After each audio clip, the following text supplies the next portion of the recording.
So it starts off with the welcome home party for Lorenzo. Monet's walking around. She's a little disgusted at what she sees. There's a lot of people in the house. Lorenzo's smoking. He got people coming in and out with transactions, sliding in money. He's shouting out Diana for getting him out. Monet is actually, she she still doesn't actually know how to show her feelings because she's trying to hide her cards before she play them. But she's clearly upset. So Lorenzo basically says, "Hey, I don't have a daughter like mine. She got me out. She's smart, And Monet's just sitting there like, man, you was locked up for 10 years. I raised her, you know what I mean? But I didn't raise her to go behind my back, and get you out. And it just pans around the whole view of the house. You got the guap boys walking around. You got Zeke's people walking around. There's a little bit of tension in the room. They're saying it's squash, but clearly the emotion in the room is that things are not squashed. Drew, he kind of feels the tension. Lorenzo, he don't really care about none of that stuff. He's just saying, look, you gonna be my number two. They're sitting down having a little powwow meeting with one of the dudes that Lorenzo looked out for while they was locked up, and he actually got locked. He was free and he got out of jail. He linked up with the dudes that was actually causing a lot of havoc to him. So basically, Lorenzo feels like he just defended this dude for nothing. He's supposed to show loyalty. And the dude's basically saying ain't no loyalty outside. You know what I mean? Whatever you did for me inside, it's whatever. So Drew basically gives him the information like, I think you should just X him out, just get it done with it and take his crew. Lorenzo likes that. He's like, look, that's exactly why you gonna be my number two. They wake up in the morning. Start talking about different things. Monet's sitting there still disgusted at what she's seen that night, and then Diana comes in the room with the breakfast for the pops. The pops had the welcome home breakfast. Now he had the welcome home party. Now he got the welcome home breakfast, and Monet's just sitting around mad like she don't like none of it. Like she's just like, where's me? And that's because Mecca got her head all twisted up. You know what I'm saying? Mecca got her feeling like a little, like a spoiled princess a little bit. You know what I'm saying? Lorenzo, he's kind of peeping game, like, well, what the hell's going on? You know what I'm saying? But he's just happy to be around his family. You know what I'm saying? He got his blueberry pancakes, blueberry waffles, and all that. You know what I mean? He's looking at both of his sons. They're about to go out on a ride. Obviously, they're talking about what's the first thing when you get out. You want to get some new threads. You want to get some new clothes. So, he ain't, Lorenzo ain't really down with the new gear and all that trendy stuff that they wearing nowadays. So he clowns Kanan about it. Lorenzo just want to keep Kane as, somebody who is more of an enforcer, not necessarily, the head of the organization. The runner of the organization. He sees him as the enforcer, which is deemly right. Ain't nothing wrong with that. And it goes into the court scene right quick where you got Tariq basically basically saying I ain't do it, I'm being framed. The judge he doesn't really want to hear it on this go around.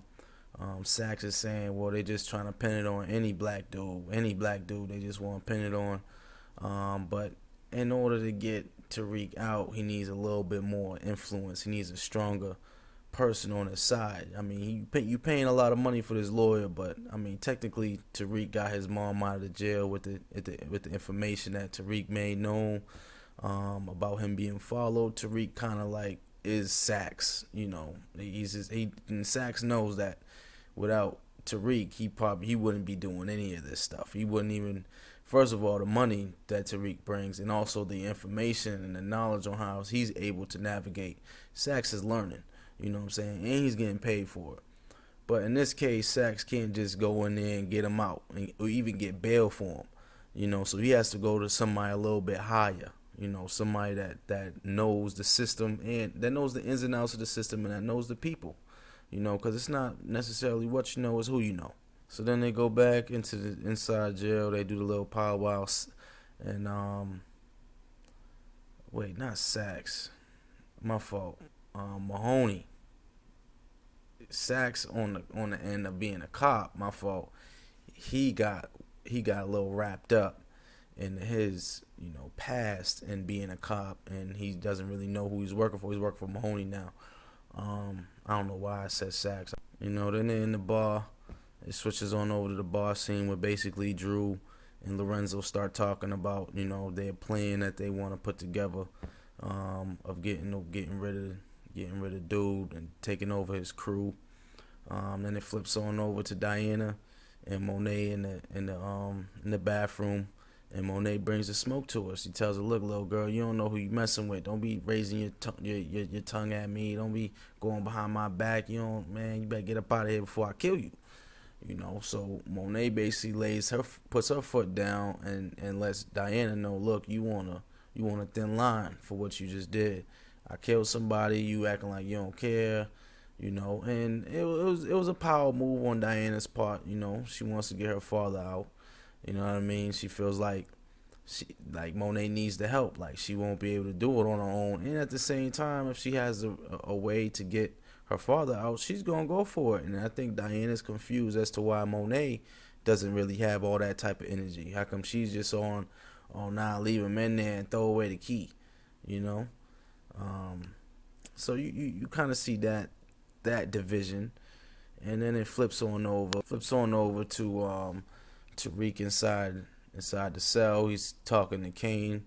He's hallucinating a little bit. That's typically what he does. It's kind of like he has like a good angel and a bad angel on his shoulder, but both of them end up being Kane. He doesn't really have an inside voice of his father or anything like that. He has Kane there 24/7, and when he's making these types of decisions, the same way he had in the club when he chose to shoot his pops. So now he's in the cell. Kane tells him, "Look, it's sometimes the people that you love the most." Now Tariq is thinking about how to actually execute his types of plans the right way. And it goes into the classroom. Lawrence, she's feeling salty. Professor Milgram, she is just trying to act all high sedity, like, you can't touch this. And then she has her little philosophy reasoning and tries to create a class view and make the class get on her side, but Tate's like, "Nah, we gonna shut that down." It's basically innocent until proven guilty. I don't really think it's really possible. Let's really think about this type of motion that Tate is bringing. Helping the students think freely for themselves, because, Professor Milgram has that, I'm a BI, my nose is up business, and I can fail you if I want, because you ain't looking, you're not presenting work the way I want you to present your work. I don't like what you saying to me. And Lauren, she don't care about none of that no more. She figured out, what she found out about, Professor Milgram and Zeke, and she lost all respect for Milgram, and Lawrence is basically festering how to deal with that. Now Monet, she goes and checks on her boo Mecca, gives him the news like, "Look, this is it. This ain't happening no more." Mecca, he don't really want to hear that. He wants to talk about the family. Them, sailing off in the sunset. You know what I mean? He wants to meet Zeke. He wants to, basically have Monet all to himself. And Monet's like, "Look, man, homie's home. It's a wrap. Whatever we was doing, we gotta cap it. It's done. Don't show up. Don't hit me up. Nothing. It's a wrap. Leave it all in your memory." So he's feeling a little salty, and meanwhile Monet got a lot on her plate, so now she's running on over to the lawyer Mahoney, and basically saying, "Look, whatever information you find out about Tariq, I needs that. I'm gonna pay you this bread, you give me the information, and we leave it like that." Mahoney said, "Oh, you brought this bag to me, well, I need you to double it." Mahoney's about his bread. What I'm saying? He's trying to get his brother out of jail. What I'm saying? So he has his own reasoning on why he's moving the way he's moving. But Monet agrees to it. She says, "Alright, it's whatever. I'll pay you the money." Then Monet goes back to the crib. She chops it up with Kane. Like, look, Lorenzo ain't really a good option around here.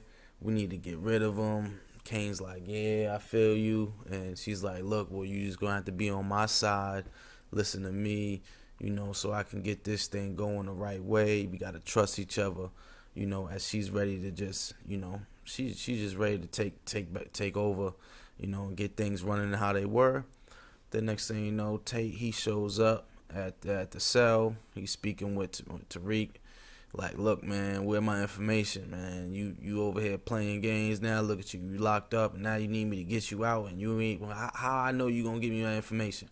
Look, if you don't give me the information that I need so I can be senator in this thing, or I could be Congress, or I could sit down the right way in politics, however I sit down, if you don't give me this information so I could bully my way up in there, then I'm going to make sure we bully you. You ain't going nowhere, you know what I'm saying?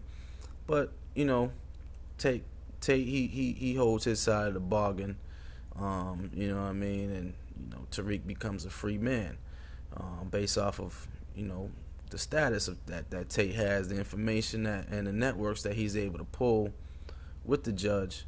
Not seeing the case, politics and all that stuff is real crazy. But Tariq's on house arrest. They give him the tracker, you know what I mean? So he's on doggy wear, you know what I mean? They got him on GPS tracker. They seeing how many times he go to the bathroom, you know what I mean? They listening in on. Nah, they ain't listening on. I'm just playing. But that would be crazy if they do have these new trackers that has, a chip in there that's actively recording. Now, they won't be able to use it in court, but I'm sure that they'll use it. They probably got that, you know what I'm saying? You got a tracker on, you just not even good for business. I don't even know why you think about trying to do business. Now, if I was Effie, knowing that I seen that tracker, I'll be like, man, I don't know if I can do business with you. But, she likes the money, you know what I mean? So she's going to give him the chance. But when he gets released, first thing he get back to the dorm. Braden's like, oh, what? Braden look up. It's like he just seen a ghost or something. He's like, what? He's like, how you get out? How they let you out? This is crazy. And so Tariq puts on a shower, you know what I'm saying? To distort the sound if he is being recorded or people listening. So then they start talking. He's like, look, man, I told you to hit me up if Kane was ever supposed to be coming around here, man. You ain't even on my back. You ain't got my back. You ain't on my team. And Braden's like, how the hell was I supposed to know anything? You keep everything from me. What you gonna do? So then they kind of like, patch it up. They have a bro to bro. They start talking about different types of information, not in full aspect. First, Braden then leaves and meets up with Kane, and they have their talk about, are they going to continue the business on campus, because Monet trying to meet Braden and find out if he's actually a good person, to work with, and she looks at him, she says, nah, I can't do business with him.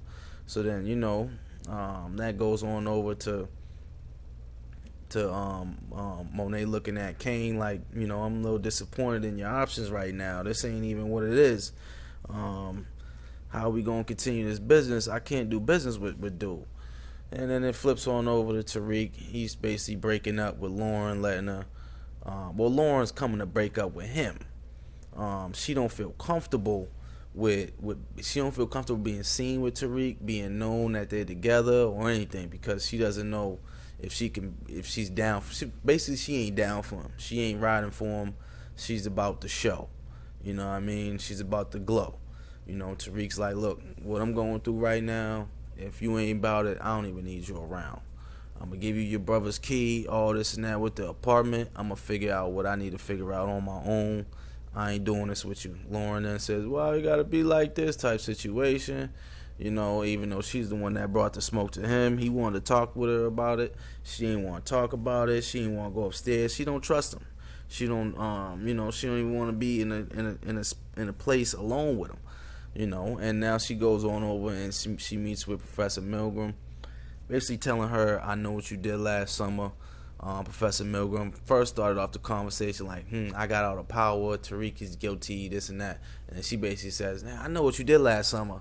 And then Professor Milgram says, oh no, we need to talk about this. Let's talk. No, stop. No, maybe we need to, continue this when you're in a better mind and you have more control over yourself, more control over your emotions. I'm a narcissist. Like, you know what I'm saying? Like, you know what I'm saying? She's trying to be all high and mighty and Hasidity, and Lauren's like, nah, girl, your stuff do stink.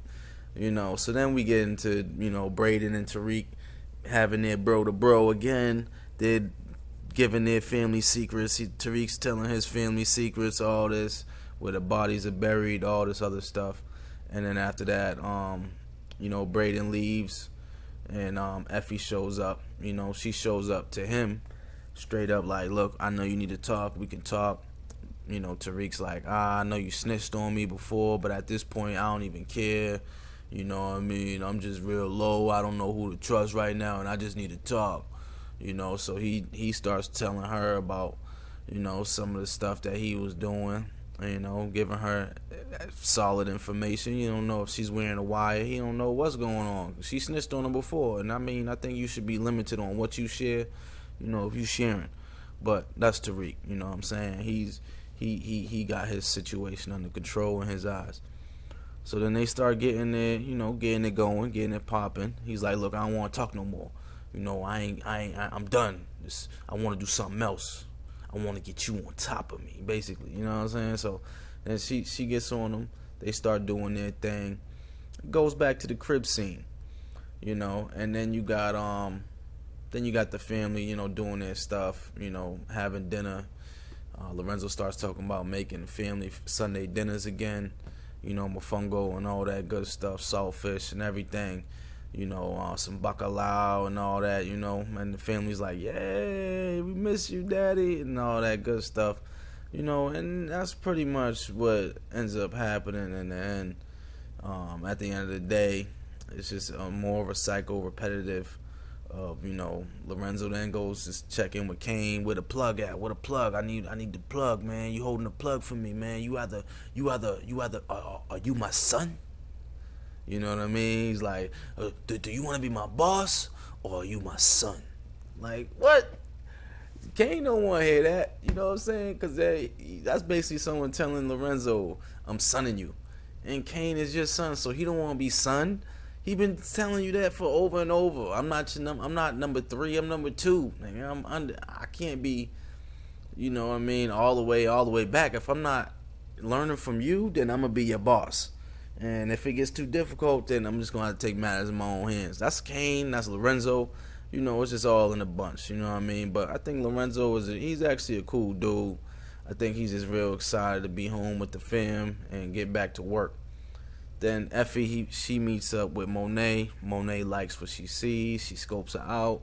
Effie gives it a burner, says, look, well, at this point, if you want to make this money, just hit me up. How about that? Who I decide who I do business with. I need to know who I do business with the same way you do. Monet likes that, you know what I'm saying? So I'm sure she's going to hit her up. Tariq tells Braden that, yo, I need this stuff. I'm actually out on a deal. And the deal was for me to bring that information that's in that book, all that weird stuff from the sorority and the fraternity or whatever, from all the weird stuff from the fraternity, because it's dudes. All that frat stuff, I need the information so I can bring it to my people and I can be straight. That's my end of the deal. Braden's basically on ride or die. I'm going to do whatever you need to do. I'm going to do it. You my boy. We good. I don't understand why Braden didn't just take pictures, record it. Because, taking the whole book is a little bit risky with the fam. I'm sure that the father, when he gets home, he checks on it. Or someone looks to make sure that the book is there. And if the book is gone and it's now in Tariq's possession, which is now in Tate's possession, I don't know. That's not really a smooth criminal way to do it or a slick way to do it. He could have took some pictures of it. Detailed pictures, spent a nice 30 minutes in the crib taking the pictures versus taking the whole physical book. But maybe Tate wanted actual physical copy. I don't know, is Tate gonna take the pictures and then give it back to Tariq, and then they put the book back like it was never missing, or is Tate just gonna keep the book keep the book overall? You know what I'm saying? That's just gonna make things a little bit real hot. Then you got Braden's brother gonna get into the situation. Now what? He was ready to tell on Kane from the moment they got back to campus. You know what I'm saying? If it wasn't for the cops saying, "Look, you better be quiet." No, none of this stuff happened. That's the only thing holding that together. But it's gonna be real, real, real good. So that was just the part 2 full recap of the episode 6 of season 2 of Power Book 2 Ghosts, and then it just ends off with Effie and Tariq just having their heart to heart. He's like, yo, my father knew that I was gonna be locked up. He knew me before me even knowing me. Now look at me. I got this letter saying I knew you was gonna be here, and then Effie just says, well, maybe he doesn't even know you. That's basically just to say, oh, now everything Tariq was on before is now forgiven or whatever. In the Power universe, now Tariq can now start fresh and start new, and all that other stuff that you wanted to see Tariq go through, we're gonna see it happen to Milgram. Because we remember all the stupid stuff Tariq did over and over and over and over. And I think his father was right to write that type of letter. You know what I'm saying? I'm sure he has a letter for when Tariq graduates. I'm sure he has a letter, for when Tariq opens up his first business. Or I'm sure Gross had all that stuff planned out. The letter was the letter. He knew that he was just going to end up being caught up in something that he put himself in. I don't think he was writing it in the view that I knew you committed a murder and now you got caught up for the murder that you committed. I think he was just saying, basically, in the streets things happen. Bodies happen, all this other stuff. If he's willing to take, a gun from somebody and then walk around with it, you don't know where that gun came from. You know what I'm saying? Dre could have got the gun from him bodying like 3 other people and then just sold it to a dumb old little Tariq, because that's what they do in the hood. I mean, these young dudes in the hood, they just ready to be in the life, and the older dudes be setting them up. You know what I'm saying? So that's how Tariq got in it, and he was getting set up, over and over. So I think Ghost just knew how it's gonna go. We don't really know if Ghost is alive or not. There's many different ways, that Ghost can come back, but that's if they decide to write him back into the show. I think something probably happened, between the actor Omari and some of the powers that be. Some of the powers that be probably didn't like how he had a hug with Beyonce. They probably didn't like how everybody was looking for him on the show. They didn't like that. Some powers that be can make sure, if you don't work your 48 laws of power the right way and in their favor, then they're going to make sure that you don't get it right. So, I don't really think Ghost is dead. I think they are going to write him back in, but it's just a matter of when they're going to write him back into it. They didn't even let him read the part. They had Tariq read the letter. They didn't have Ghost read the letter. So I do think Ghost is going to make a comeback, but I think that's going to be when all these other storylines are exhausted. Then they're going to bring that Ghost, they're going to bring the Ghost concept, Ghost character back as a little ending. You know what I mean? But we do need to see, Ghost's life when he was growing up, with his father, how he got into the game. We need to see him and Tommy growing up, some of the decisions they made, how his father was killed, and then Ghost getting retaliation, and now he's becoming a dude, and now he got to put Kane away. Kanan, he got to put Kanan away because Kanan was the number 2 to the dude that he done, did what he did too. So I think all that information is key for a wonderful, wonderful storyline and some new seasons that'll actually be more interesting than these other books. But these are still good. I'm still gonna watch it. But let's get ready for episode 7. All right. I know this was a lengthy video. Shout out, subscribe, like, share it, do all whatever you gotta do, whatever they say on in the YouTube verse, in the YouTube universe. Like, share, subscribe. Hit that button, all that other stuff, y'all. I holla.